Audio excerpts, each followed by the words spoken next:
Greetings, fellow noob. Today we find ourselves on Surf Nesquik. This map was added to Momentum mod a few days ago, and it is really popular, at least for a map this difficult.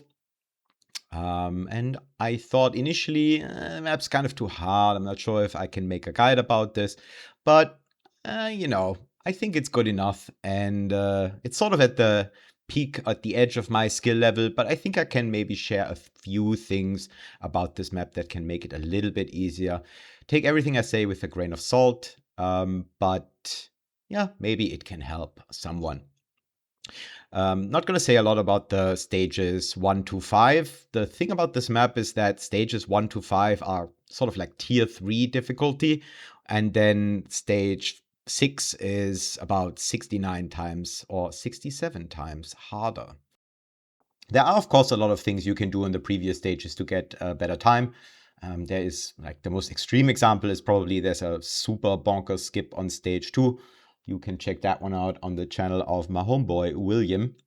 But you don't need to do any of those things to just beat these stages. My overall recommendation is to probably just start with stage 6 and practice it a little bit.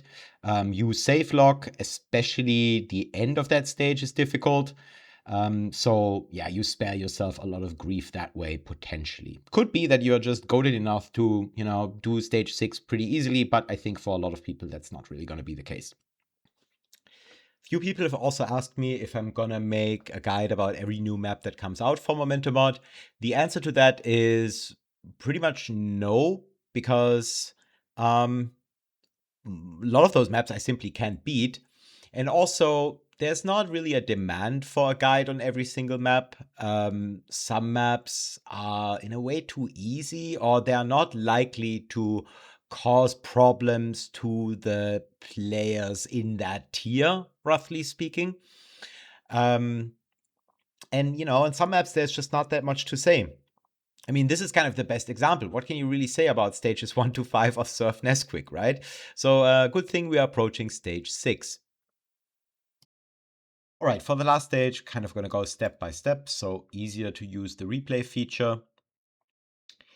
And on the first window, you want to be pretty flat, around 1700 units. And for all of these windows, make sure that you really get a tight pass around them.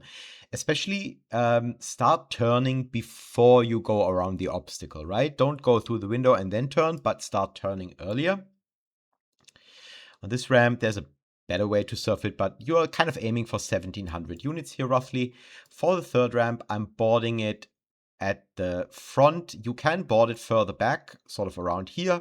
I never found that to be easier or faster. Like I don't end up with more units that way. That's at least my experience, but you can also do it at the back, I think.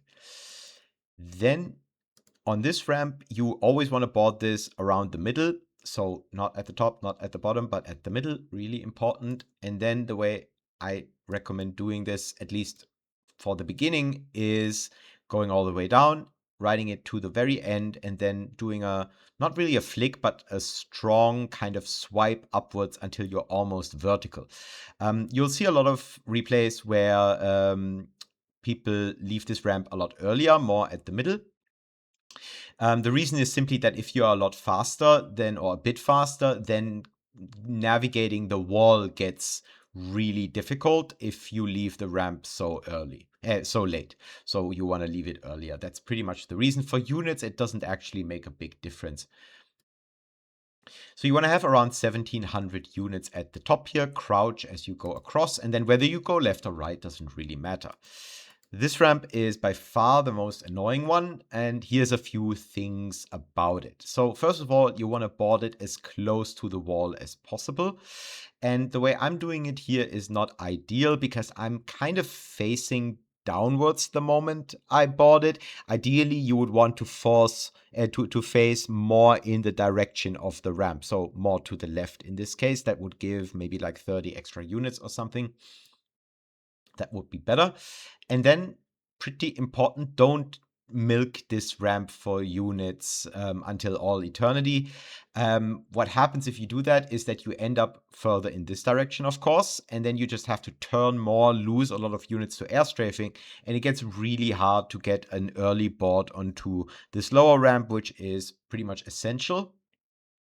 And the reason why I have this two speedometers here, the bottom speedometer is a z velocity one, so it shows vertical velocity. And I think the ideal way to leave this ramp is while having some downward velocity remaining, so you really get a nice crisp board onto this lower ramp. The way I did this one is by riding it all the way to the end and going kind of low. You certainly don't want to go all the way down, but kind of low. I found that just to be sort of the safest way in the moment.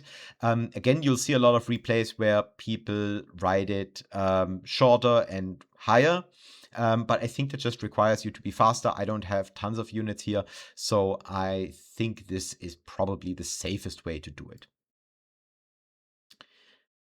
And then again, turn tightly around this window. So unit-wise, 1900 units here is kind of the minimum, but I am fairly high. So you can be high and slow, or you can be low and fast. Both works. High and slow is actually a bit better for completion time because simply you end up higher on the last ramp, and then, you spend less time on the map in general. So here you need to get kind of a crisp board. That's just necessary. If you get a bad board, you can never comp, basically. So here I'm, in fact, a bit too high, I'd say. And I also am dropping already again, right? I'm already beginning to drop, which is why on the last ramp, I go down a little bit before I do the end flick, and it's just enough to comp. And here for comparison, second completion, very similar, but with not as much of a flick into the end. So more units, but lower. And as you can see, you can also comp like this, but the run is a little bit slower than before. And that's it. Serve Nesquick. If this video helped you, leave a like, or if you have any tips, leave a comment, etc., etc. Have fun. Until soon. See ya.